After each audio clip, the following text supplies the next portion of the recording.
Hey Trey, Scott Griffin, Smash Mouth Radio.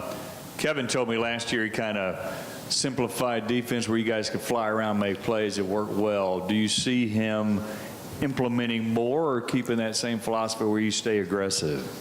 I believe he will stay simple. The game plan will, be very light, because when you playing out there in front of hundreds, thousands of people, you gotta play fast. You gotta be attentive. You can't. There's no time to think. You gotta react. So the play calling will be very simple, but I believe he'll throw in a couple wrinkles here and there this year.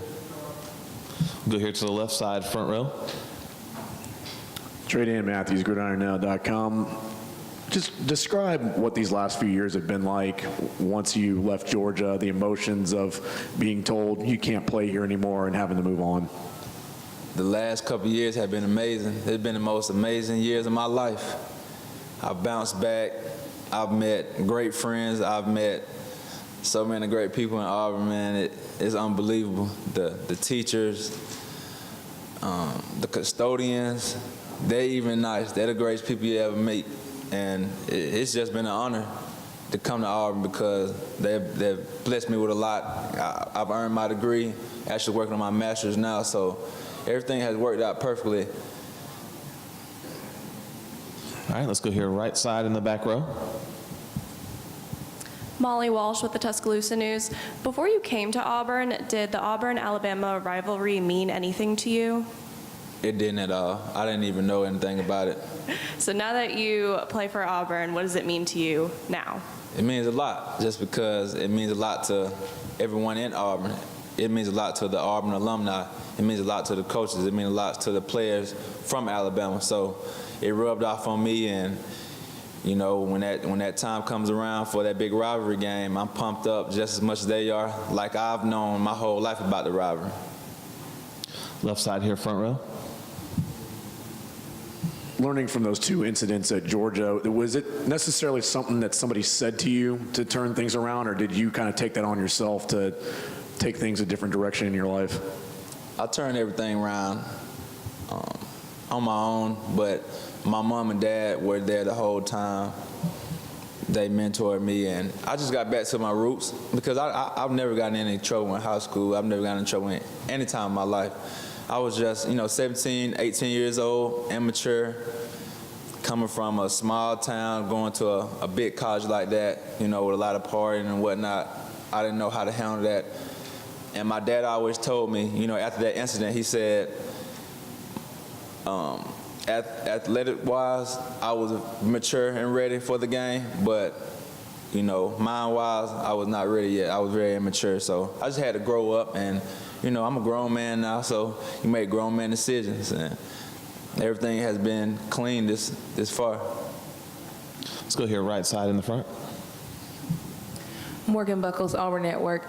Besides yourself, who would you say we should really be looking forward to seeing on defense this year? Who do you think is going to stand out? Ooh, that's a great question. We have a lot of talent on that defense. Y'all should look forward to watching Deshaun Davis. That's my road dog. Trey Williams, the two linebackers right there that control everything. Carlton Davis is locked down over there. Everyone knows that. Javaris Davis over there, one of the fastest in the country. He's locked down, and that front seven is going to be very nasty. So y'all get ready for that. We have a lot of young talent. Marlon Davidson brings a lot of leadership to that front seven, and he's going to do a lot of great things as well, like he did last year. And offense-wise, I don't really watch them too much because I'm so focused on the defense, but I know Chip is doing a great job over there, and I'm excited to see Petway do his thing, and the whole quarterback situation. And I'm also excited to see my boy Jason Smith. I had to shout him out because he told me to.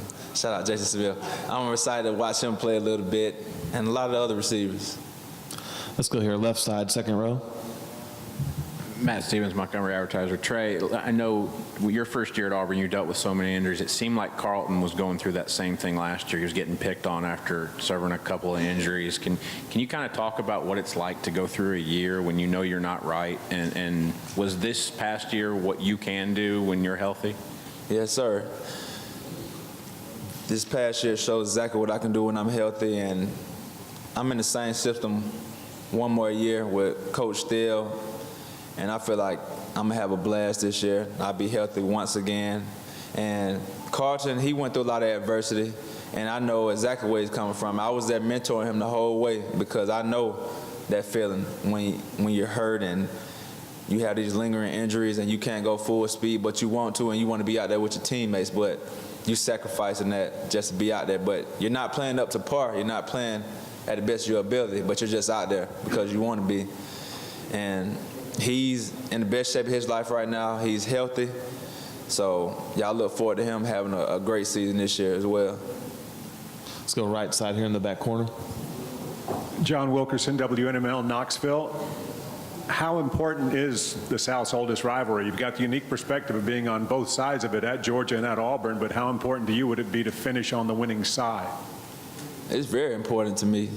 That would be a great way to go out and finish things here at Auburn. So I'm looking forward to that. You know, that's our expectations. So we'll see. Let's go right side here. I think question in the front row. One of your former teammates, Joshua Holsey, tweeted and said that y'all are going to be the best defense in the entire nation. How do you feel about that? Do you think y'all can really live up to that? Josh Holsey, he made that tweet, and, you know, I guess people took it how they wanted to. And, you know, I don't really want to comment on that. I'm just ready for the season, and, you know, we'll see what things go. Left side here, front row. Hey, Jay Tate with AuburnSports.com. Trey, a little bit about Markel Boston. You guys were talking about bringing Noonan back, kind of working together and representing Noonan. Now he's gone like that. Is it tough for you to kind of deal with him not being there? You guys have kind of been talking about playing together for a while. Yeah, it was tough when he left, but as everyone knows, I've dealt with adversity. It's very easy for me to overcome because, I mean, we go through things every day, and when you bounce, when you fall down, you got to bounce back. You can't just sit there and moan and groan about things because you'll never move forward. So, you know, I had to move forward about that as well, and I still communicate with him, and I wish him the best.